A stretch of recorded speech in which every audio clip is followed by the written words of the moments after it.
Welcome to the chair, guys. Good seeing you all again. Mike, DJ SuperJam. Right.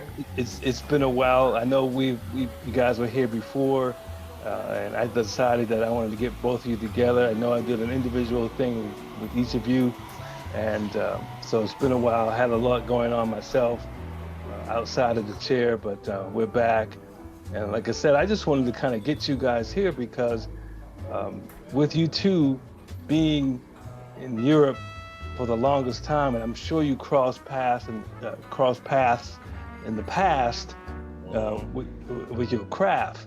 So I want to start out, Johnny, just asking you, how did you meet Mike? I mean, did you guys just happen to be working together one time? You didn't know each other. So how did this all start? So again, a place to be heard. That's why you're here. Let's hear what you got to say, Johnny. First of all, glad to be here, and thanks for having us back again. And Mike, that's one of the DJs I know the longest. That's been DJing all these years. Right. We actually met in the early '80s, like well before all the DJs were born. Wow. Right. We met in the military club. So we met at I was booked at his club that he worked at as a resident DJ, which was at the Rainbow Club. Nah, the Victory. Nah, man, I met you in the Rainbow Club. I mean, the Victory. It was the Victory Club, man. What's it? With the upstairs? I wasn't a resident in the Rainbow. The Rainbow. It was upstairs. Upstairs. Right. Upstairs, the booth. That was the Victory. Okay, all right then.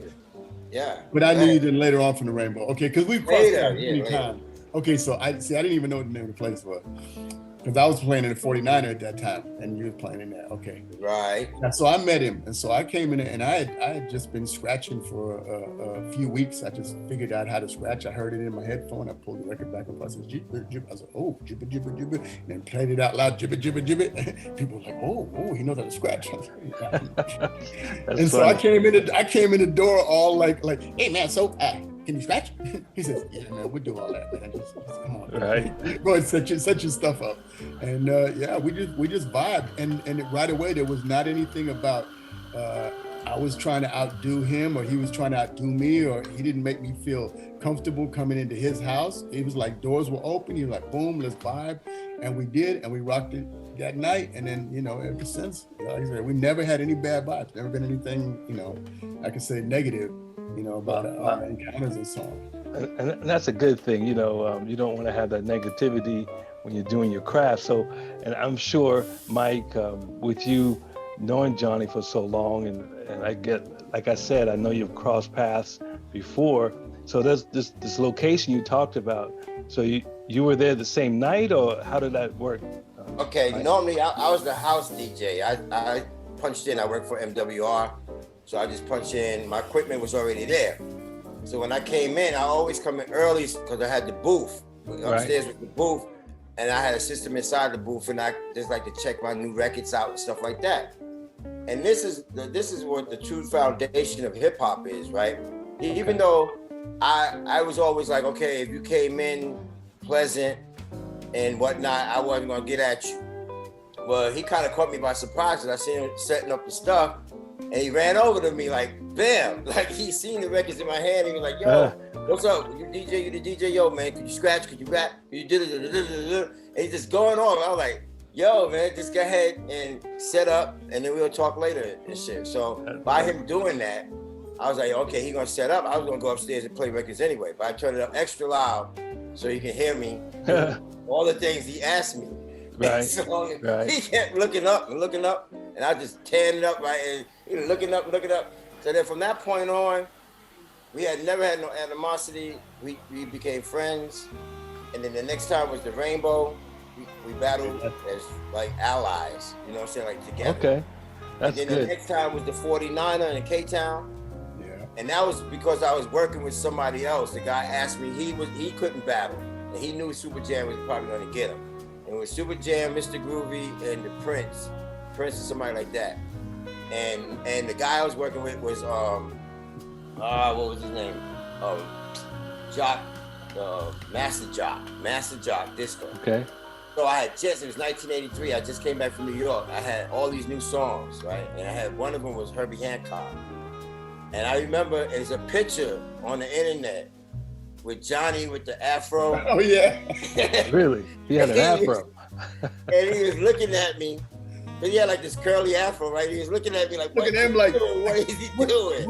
What is that? And the record was from, like Herbie Hancock. That was phenomenal. When I heard it, I was tripping because I was like, yo, and I'm rocking this shit. And they're like, nobody knows nothing about it. And he was freaking out. And yeah, right. we had a good time. And That's even good. for Ben, after that, I left Germany, came back. Johnny was rocking in the Funkadelic. Boom, nothing to it. Come in, all welcome, bang, bang, bang. And then it's like, I'm playing somewhere else in K-Town. He comes in, and it's always been nothing but love, man. That's hip-hop. good. That's what hip-hop, that's what truly hip-hop should be still to this day amongst other people. And that connects, you know, when you had that true hip hop like that and that true history of the craft, it connects you automatically. So I'm going to jump forward here, and I know that history there could probably we could talk for days, I'm sure. But so right now, and you know, things. Last time I spoke to you guys, you had some projects going on. So I'd like to know, Johnny. So what have you worked on, and what can we expect from you also in the future?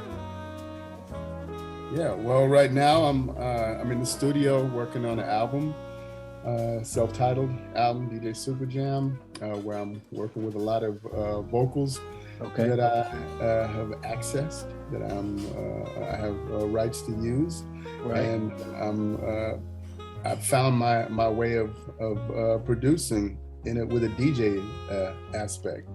Wow. It's like there's 20 to 40 turntables playing at the same time. I'm basically just, Really? that's what the feeling is of what I'm getting out of it. You know? Okay.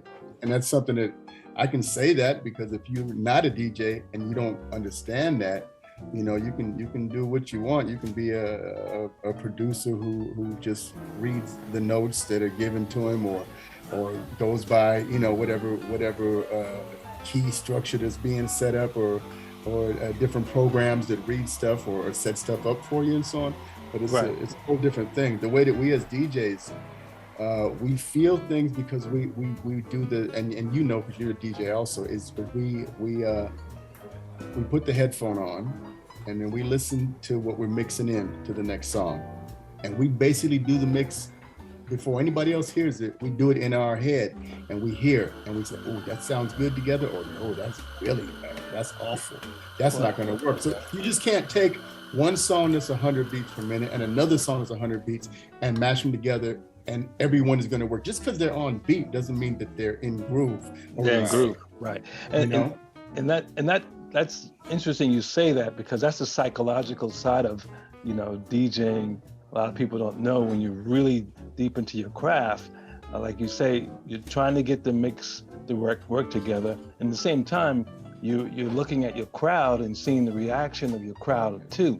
So there's an intelligence that goes on with that people just feel that, oh, you know, he's just up there playing music, but there's an intelligence because a lot's going on. And Mike, and you know, I've seen you in action, and you know, I know you was in your zone. So again, you know, Johnny talked about his projects coming up. What about you? Anything you can share with us you got coming up in the future? Well, basically with me, I'm still making a song a month. I write at least 3 songs a month. I put one out on SoundCloud a month. And then I got the other one, I got 2 different projects. So I got my King Zulu Poe project and I have my Vibe Master project. And so the Vibe Masters is the one that we're gonna register, we're gonna try to get a deal, and everything is original. The music's original, of course the lyrics is original. But as for the King Zulu Poe, it's a project to build my catalog. So I build my catalog, so if I ever run out of ideas, I can go straight to this catalog. Now the catalog may consist of my man, the beat master, Oli. He makes beats for me. He just makes beats, he throws the beats at me, I arrange them myself, and then I put the song together. Basically, I write songs like poetry songs, and then I change them into a song mode. Okay. The daily actions. Like I look at the news and I see they're still fighting in Russia and Ukraine. Right. People are still dying. A rapper, God bless his soul, just got shot from straight bullets from the Migos, right? So that's a sad situation. That just happened yesterday. And like people are still doing crazy shit in the world. So all that just adds up inside me and I start writing a song. I don't know, I don't even plan it. I write it wherever I'm at. I just talk it into the phone and start it and make it happen. So my project is everlasting. My project is like, I guess I'll just continue on doing this until I'm finished. I can't think no more. So, but I got a Radio X interview coming up 2 hours on the 8th of November. And so I put together a mix, you could call it a mixtape, because I have so many albums that I don't stick to one. Right. So I might take a song from 2017, a song from 2000 and 2021, 2022, a couple of them and put them all together because they're stories. And that whole lineup will match the time, the Tosted time we live in today. So with that being said, hopefully, God forbid, another George Floyd case comes up, and you got the children getting shot up in the school, in the kindergarten. You got this. So I talk about tragedy and despair, but I look at it in an aspect where when he hears it, they hear the music is rejuvenating to the point to stay aware. Okay. Well, that's not to cut you off, but that's important to awareness, and that's what music should have a message. To make people aware of what's going on, past and present. And, and Johnny, you talk about some projects that you got you said you're coming out with an album. So what can you say more about the album? When can we expect something, or can we already hear some of your work already? Right now, not letting anybody hear anything, except on a one-to-one basis. Mike has heard a couple of tracks. Okay. Big up. And when I meet with you, we'll also listen to a couple of tracks. But it's just because I think I really got something this time. And I've been producing, as you know, for years.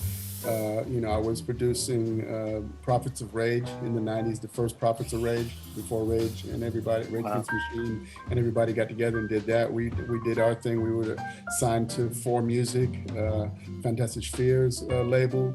And we were signed to Warner before that, Königshaus, and so we did like a lot of different things, and then I did some productions in Berlin for Bentia, for one of the specialists, different people, so on, verbal interpretation and so on. And then took a long time of not actually doing productions. And the problem what I had in the past, which a lot of DJs might have run into, is that you start working together with people in their studio, and all of a sudden you become the footnote. You're like the almost co-producer, even though it's all I came with all the instrumentals, all everything, and just so we can record the vocals for everybody properly and mix it down, all of a sudden I'm the assistant, even though it's my music. So I'm looking, and this time around, it's not. This time I'm doing it out of my studio. It's new technology. I don't need a gigantic studio to do it. All the gigantic studio I have is 200 channel mixer or whatever is inside my computer. The computer has everything. The computer just opened up the world for all of us. As producers and as DJs. What DJ could run around? I used to run around with 6 crates of records. That was insane. But still, 6 crates is not 50,000 records. Now you have 50,000 songs and double copies of everything inside your computer. That's amazing. Okay. And time has changed as well. And again, we got about 5 minutes to go before the show's ending. So I just want to kind of get, again, I always ask that question about inspiration. So Mike, in a couple of minutes, I know like you said, you're always and continuously working on songs. It's never ending. So what would you, again, inspire upcoming artists, be it DJ or any person with music and involvement? Just just don't be a copycat. First of all, it's against the laws of hip hop. But be yourself and be original. Don't be scared to play music. Don't be scared to get into different styles of music. If you gotta do a wedding and you gotta play different style of music, do that. Just be real, be yourself, and respect yourself. You can respect yourself, then others respect you as well. Okay. You know what I'm saying? And Johnny, the same question for you. What would you, how can you inspire, and what would you leave as a good word for upcoming artists, DJ, whoever? Okay, so on the DJ side, I would say make sure that you take care of your crowd, whoever you're DJing for, because it took me a long time to realize that. I used to go and buy records. I'd buy 10 new records and 2 of them were good, the rest of them were okay, and maybe 2 of them were garbage, but I played all of them on that night, which was wrong. And I had to learn that hey, I'm not here to play for myself, I'm here to play for these people. So if I don't like a song, I still have to play it because this is what makes what they want. So like I explained to a couple of DJs before, he said, yeah, but I don't know what to play. There's nobody here dancing. I said, don't look at anybody who's dancing. You see those 2 girls over there that are kind of moving their heads a little bit? That's your dance floor. Look at those girls. What would they want to hear next? What's the next song that would make their head keep going? And I guarantee you do that 3 or 4 times and have them heads nodding, they're going to get up and they're going to start moving a little bit. And that's your dance floor. And then other people will see that. And I mean, I've done it over and over again. That's great. So it's just, you have to take care of your people. That's the most important part. And then that's good. And Yo, let me add to that. When you take care of the people, that means you gotta have the right equipment. So just don't go buy equipment because somebody says it's good. It's like, because I can tell you go out there and buy a pair of drawers, they might not fit you very well. So equipment is like drawers. Keep that in mind. You gotta know everything you use. quality is important. And it's gotta it's gotta be there for you, for them, for you to be able to get to them. Exactly. Well, gentlemen, again, time is always against us, but I'm going to have you guys back here on the chair again so we can talk further about some of the historical sides of you 2 working together as well. I really want to delve into that again in the future. But again, thank you guys for being here today, and we'll do this again soon. Good luck in your future endeavors, and I'm looking forward to hearing some of your products as well. Cool. Okay. Take care, guys. Yo, all right, shout out Mars, represent. Music against the racist system. Peace. Okay. All right. Take care, bro. Thanks a lot. All right. Easy, y'all. Ciao.